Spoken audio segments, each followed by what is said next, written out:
que as pessoas têm muita dificuldade.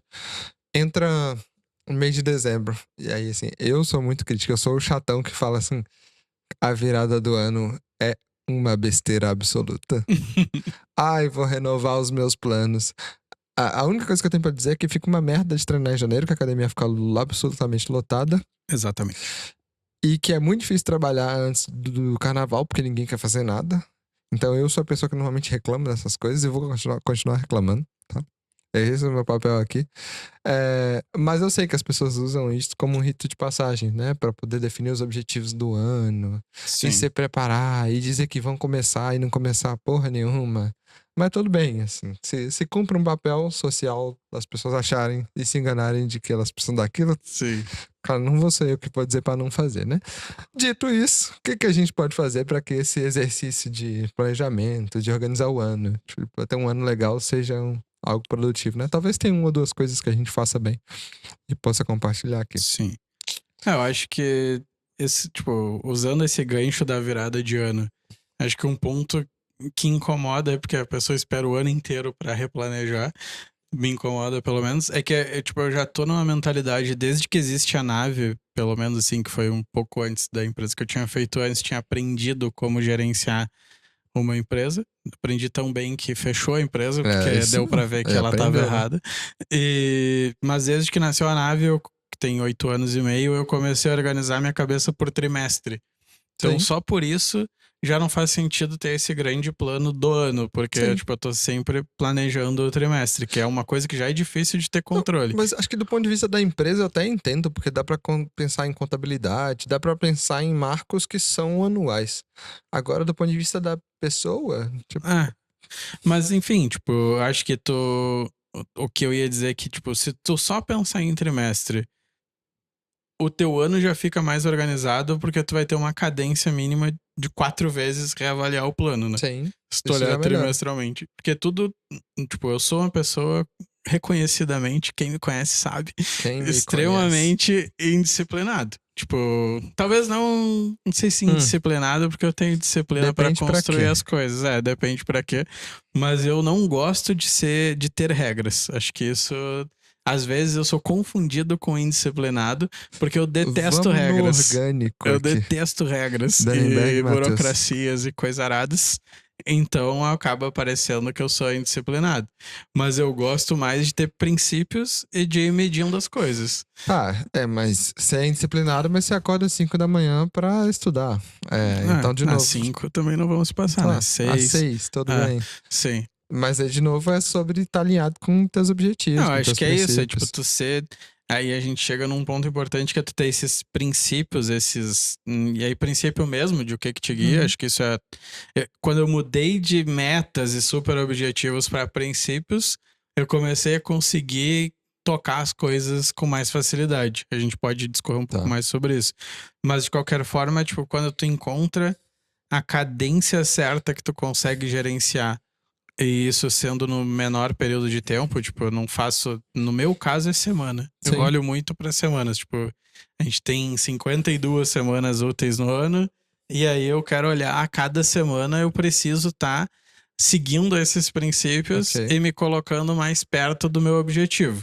Aí eu não me apego muito ao mês como uma entrega, assim. Aí eu olho direto pra Para semana. semanas. Quantas semanas eu tenho nesse trimestre? São 12 semanas nesse trimestre. Aí eu olho o que eu vou fazer meio que em cada semana. Na semana de agora eu olho, cara, o que eu posso fazer nessa semana que me deixa mais próximo do plano do trimestre, que já deveria estar diretamente ligado ao plano do ano. Aí eu priorizo a minha semana e vou trabalhar. Sim.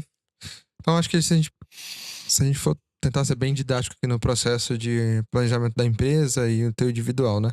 Aqui como nave, se eu for revisitar como é que a gente fez, né? Quando foi em dezembro, a gente se encontrou aqui no escritório. Novembro a gente fez. Isso, verdade, bem lembrado. A primeira revisão que a gente fez foi em novembro. A gente consolida isso ali em dezembro, quando a gente passa alguns dias aqui no escritório discutindo o que a gente fez pro ano. E rascunhando o que a gente já teria para esse ano. A gente já falou, tem que ter um objetivo de grana, tem que ter um objetivo de rentabilidade e um objetivo de cultura também, porque é um aspecto importante comportamental, operações e tudo mais. A gente consolida isso para entrar no mês de janeiro, compartilhando isso entre os sócios. E aí já faz a primeira quebra de objetivo trimestral. Então, no nosso caso, utilizando o OKR ali, mas na prática, assim, não precisa, né? Poderia ser simplesmente um objetivo trimestral. Sim. Que a gente também, naturalmente, já quebra em semanas e a gente faz um acompanhamento semanal, né? Então, a gente tem discussões tanto individuais quanto de planejamento meio estratégico, onde a gente olha, precisamos de tanto faturamento, precisamos dessas ações aqui de cultura que vai ser medida assim, e semanalmente a gente olha que a gente tá indo na direção certa. Então, de certa forma, é até um espelho pro que você falou agora de planejamento, né? Do teu e da nave. E importante que essa discussão, pra mim, né? Importante que essa discussão tenha começado antes, que quando você entra o ano, já é importante que você entre pra executar também, porque ficar revisitando esse plano também toda semana, né? Tentando mudar o plano também é contraproducente, né? Porque você não entra em modo de execução nunca. Obviamente que é importante ter janelas de validação, mas tem uma hora que é importante abaixar a cabeça e fazer as coisas, né? Senão não tem nem o que medir também. Sim. Eu acho que isso foi o que eu mais... Tipo, em 8 anos e meio, não sei quantos trimestres dá isso, 8 vezes 4 dá 32... 32. Mais 2, 34 trimestres. É isso aí. Certo? São 34 planos que eu fiz. São 34 oportunidades de aprender, revisitar e fazer melhor da próxima vez. Sim. Mais do que 8 oportunidades de se você fizesse isso no ciclo anual. E, tipo, eu errei muito, tipo, nesses planos e acho que esse é um ponto, tipo, que eu fui aprendendo a não me apegar no plano em si, porque o plano é irrelevante. Tipo, a estratégia, todo mundo fica vendendo esse discurso de que como montar a melhor estratégica, como tu deveria ir pro estratégico, é irrelevante. Sim. Porque o que acontece mesmo é na hora da execução. Sim. Não importa, porque por mais que tu monte a melhor estratégia, se tu for executar e o cenário for diferente, tu não vai viver a estratégia, tu vai viver o cenário que te apareceu na frente. Sim. Então tu tem que ficar muito bom em executar, não em planejar. Sim. Isso é muito engraçado, porque as pessoas têm uma percepção que eu não sei se eu concordo, que eu sou uma pessoa bastante produtiva, mas talvez é só um nível de autocrítica muito, muito grande e tal. Porque eu faço muita coisa, né? E como é que você consegue gerenciar? Como é que você faz esse tanto de coisa e tudo mais? E se eu vou pensar de maneira objetiva, não é porque eu tenho necessariamente um bom plano. E aí o que eu costumo repetir para essas pessoas é que mais importante do que ter o plano perfeito é ter um plano. E aí não importa se você vai usar método A, método B ou método C. Mas se você não sabe nem para onde você tá indo, cara, depois você não consegue medir, você não consegue ter aprendizados a partir disso. Então, mais do que necessariamente a metodologia ou o plano perfeito, escolher alguma coisa, realmente executar aquilo e voltar para medir, né? Tipo, de maneira muito simplista mesmo, né? Planejar, executar e medir. Esses 3 passos, assim, para mim são os passos fundamentais que me permitem aprender e fazer essas várias coisas, assim. Porque na prática a gente nem tem capacidade de mudar tão drasticamente, assim, como indivíduos mesmo, né? Você realmente consegue se comprometer com aquilo que você vai fazer naquela manhã e no dia, e no máximo na semana. Porque o nosso nível de previsibilidade do que vai acontecer no mês e no ano, assim, é a gente versus tudo que tá acontecendo lá fora. É muito difícil. É a mesma coisa pra empresa, né? A empresa versus o mercado. A empresa versus as novas tendências de... A não ser que tu tá, cara, no mercado, tu é uma trading de grãos. Aí tá, te abraça nisso aí, só tem o que fazer isso, não tem o que fazer. Bem. Às vezes, mas de novo, não vamos transformar em regra o que a gente tem que é exceção, né? Pegar uma Big Tech e dizer que isso é a regra e querer operar a tua empresa de 10 funcionários igual o Google opera, pelo amor de Deus, né? Me ajuda aí. Que é o que as pessoas fazem, inclusive, né?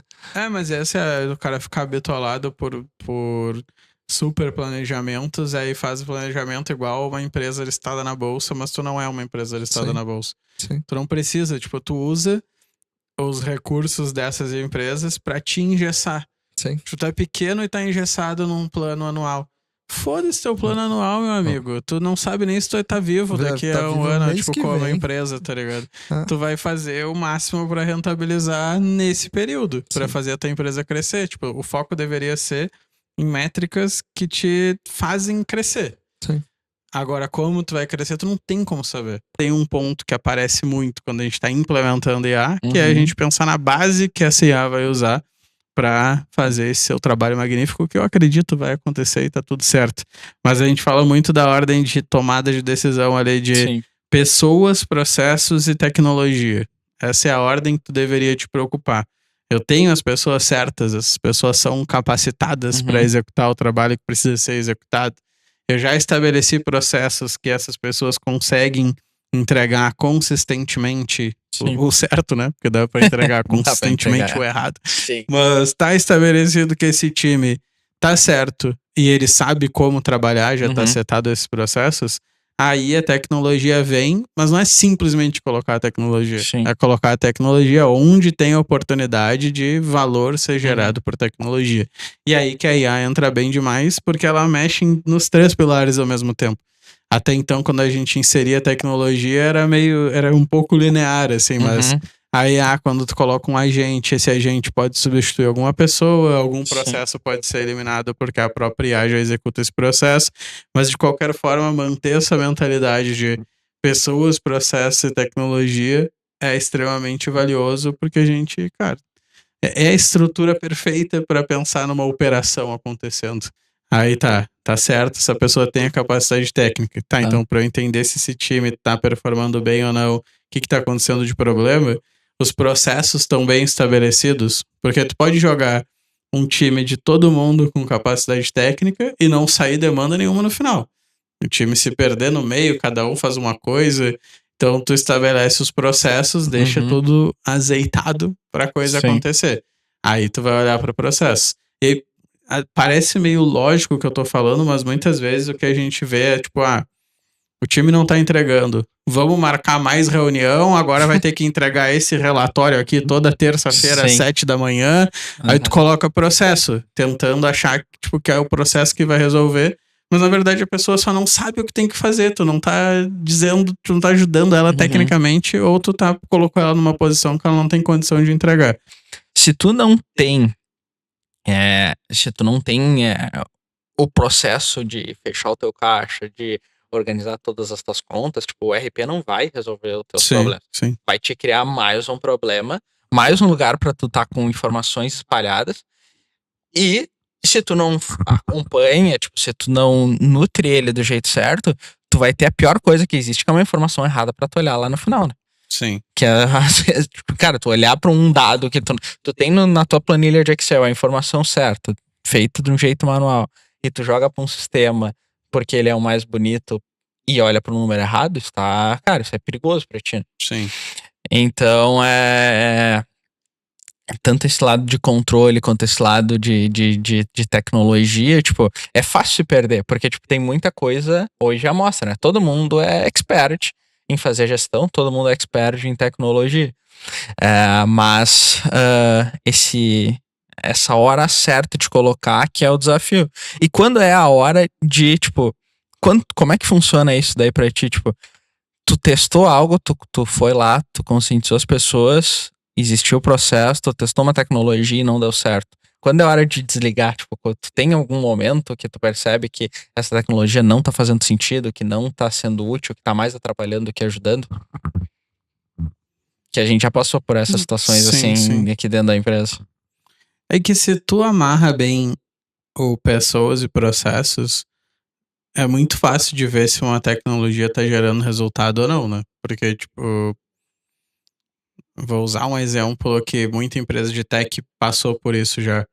E deve ter gente que tá passando por isso agora também. Mas a gente tinha bons processos, tem, né? Bons processos de formação de pessoas. Tem um plano de carreira, que é um processo para melhorar as pessoas. Sim. E a gente gosta, né, de evolução técnica no nível pessoa também. E a gente contratou a Alura como uma tecnologia... Vai dar os nomes, né? Eu não queria. Vamos botar um pi. A gente contratou Carol. uma plataforma de cursos. Sim. Que supostamente teria tecnologia para formar mais as pessoas e tudo mais. Aí a gente tem as pessoas, a gente já tem processos de avaliação da evolução técnica delas, e a gente vai entregar uma tecnologia que vai dar escala na evolução técnica delas. Aí, beleza, bota isso. torna o uso da tecnologia um processo, né? Tu Uhum. cobra que as pessoas usem essa tecnologia e a partir daí tu vai medir se essa tecnologia tá gerando efeito ou não. Sim. Tipo, nessa questão da plataforma de cursos que montava trilhas personalizadas para a evolução técnica de cada um, que tem um outro aí que chama de Skills também, né? Uma Sim. grande mentores aí do Brasil. Sim. Mas a gente olha pra isso e vai medir. Cara, o pessoal tá aí. Primeiro, as pessoas estão ficando melhores tecnicamente. É fácil de entender isso, né? Sim. Quando tu olha pro teu dia a dia. Uhum. Se não tá ficando melhor. E eu lembro que a gente tentou diversas vezes. Melhora a trilha, tenta um outro jeito de usar, fazer alguma coisa assim. E aí, pô, não evoluiu tecnicamente. Esse já é a mais importante, né? Mas outra coisa que a gente começou a olhar foi, cara, quanto realmente estão usando? O uso da plataforma. Quantas horas aulas estão sendo consumidas nessa plataforma? Ah, é pouco. Tá, mas beleza, foi pouco. Por quê? Tudo é um pensamento de, tipo, foi porque a gente não montou a trilha do jeito certo, foi porque a gente não incentivou do jeito certo. O que a gente pode fazer para usarem mais? Aí faz usar mais, a pessoa segue não evoluindo. E, tipo, tudo é em busca de um resultado. Tu contratou essa plataforma com algum objetivo. Sim. No nosso caso, era a evolução técnica das pessoas. As pessoas não estão evoluindo tecnicamente, desliga. Tu vai ter que achar um outro jeito de fazer essas pessoas evoluírem tecnicamente, por exemplo. Se eu como quem tá tocando o projeto, não explicar melhor o que dá ou não dá pra fazer, eu também não tenho como o cara adivinhar, o vendedor Perfeito. não vai saber explicar, e aí acaba o vendedor tentando o vendedor precisa vender, né? Não precisa querer vender o projeto, trazer novos projetos.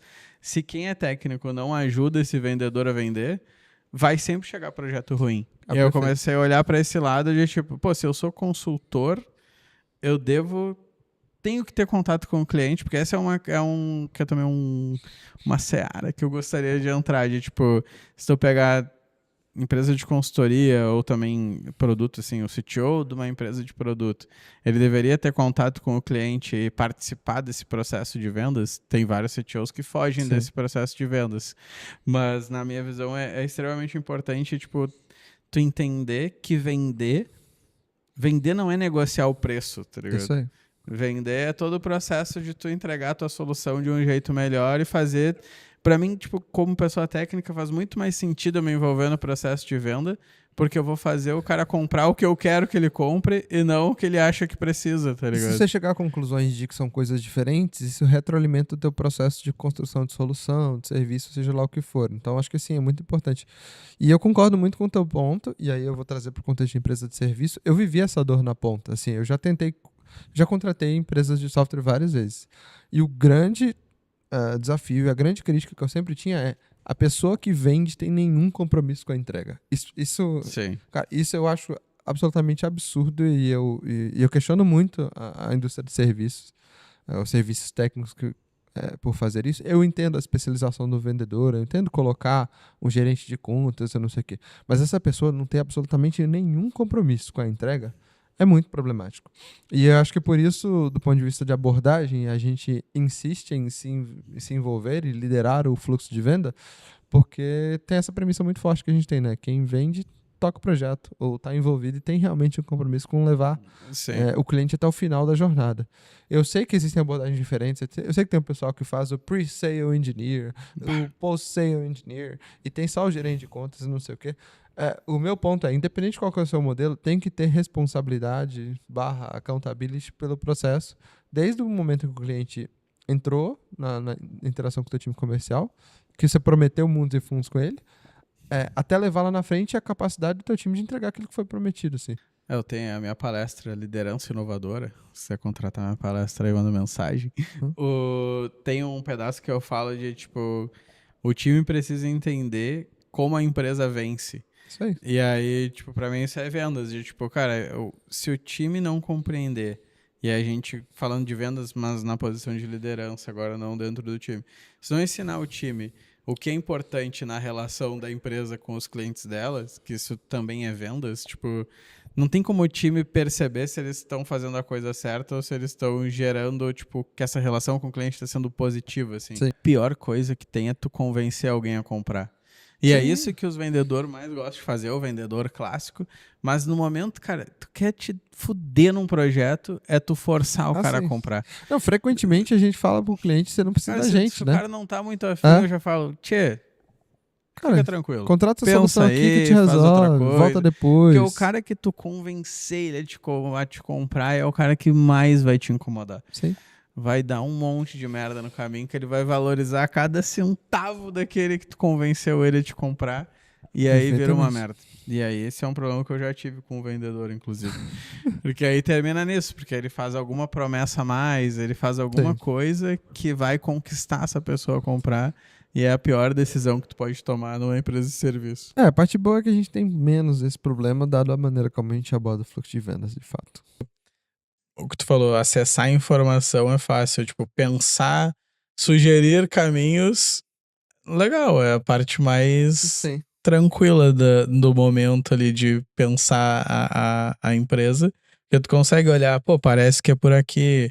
Às vezes o executivo vai numa imersão no Vale do Silício, volta cheio de ideia, e aí pensa, cara, é pra lá. E tá certo ele ter ideia, é pra isso que esse é o papel dele. E aí, só que quando isso quebra pra projeto, quando quebra pra, cara, vamos realmente botar a mão na massa e executar, a clareza que eles falam aqui é clareza de, cara, por que isso vai ser feito? Sim. Como a empresa vence? Cara, que ponteiro que esse projeto tem que mexer?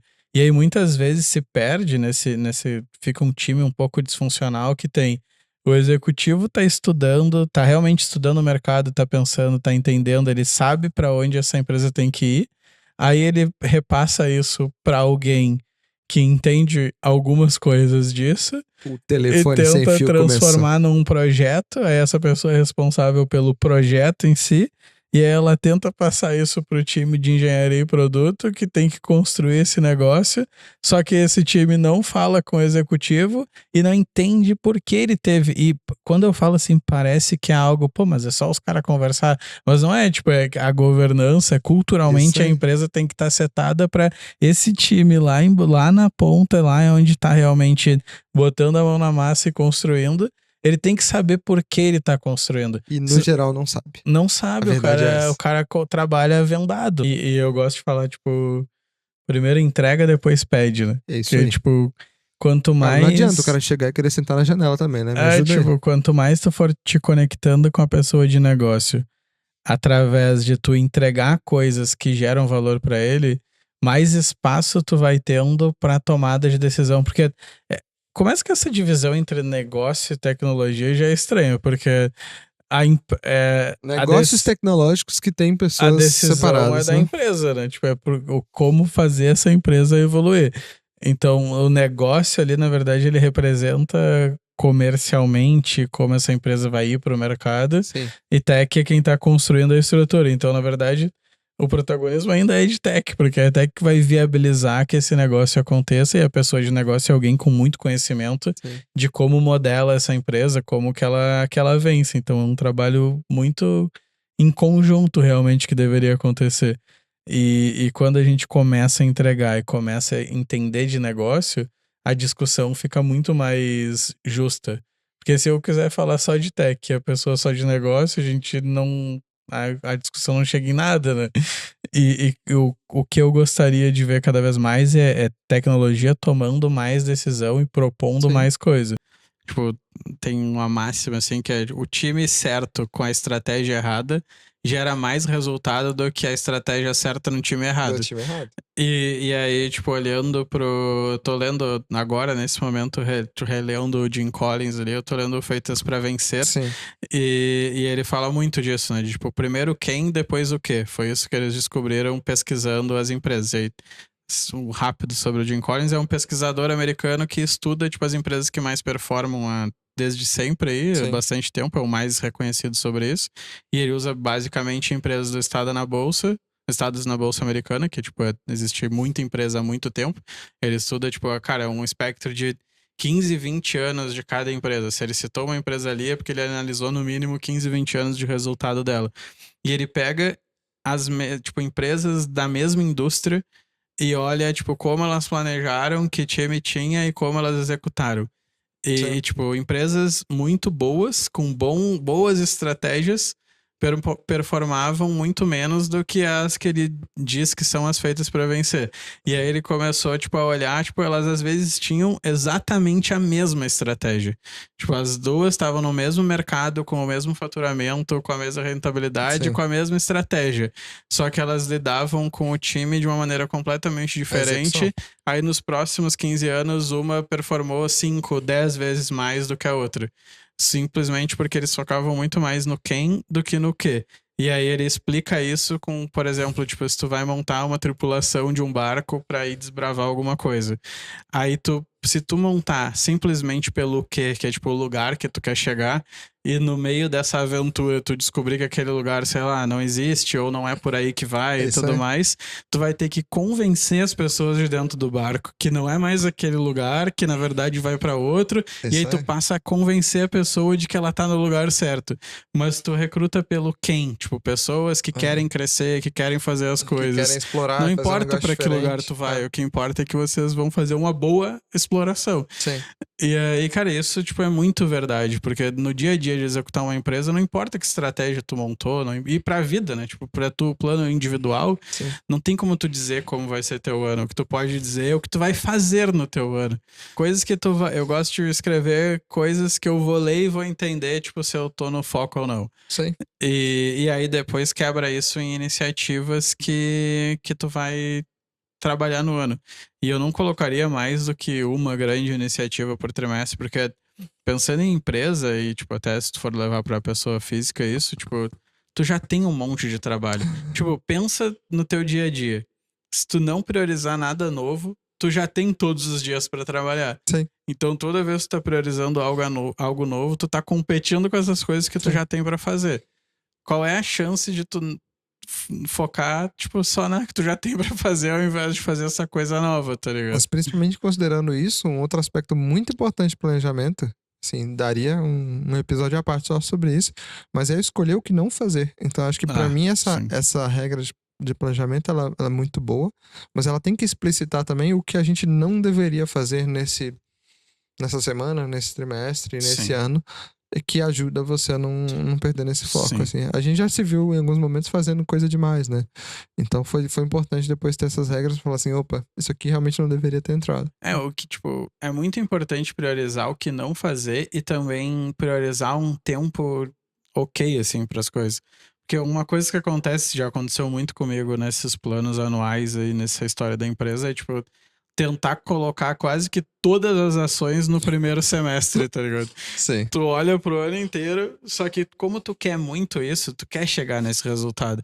Tu coloca todas as ações no primeiro trimestre. Tipo, tu vai virar outra empresa no primeiro trimestre e depois tu vai tá dizendo que tu vai executar o plano anual em um trimestre. E aí, tu ter, tipo, a segurança de espaçar isso é muito importante, assim.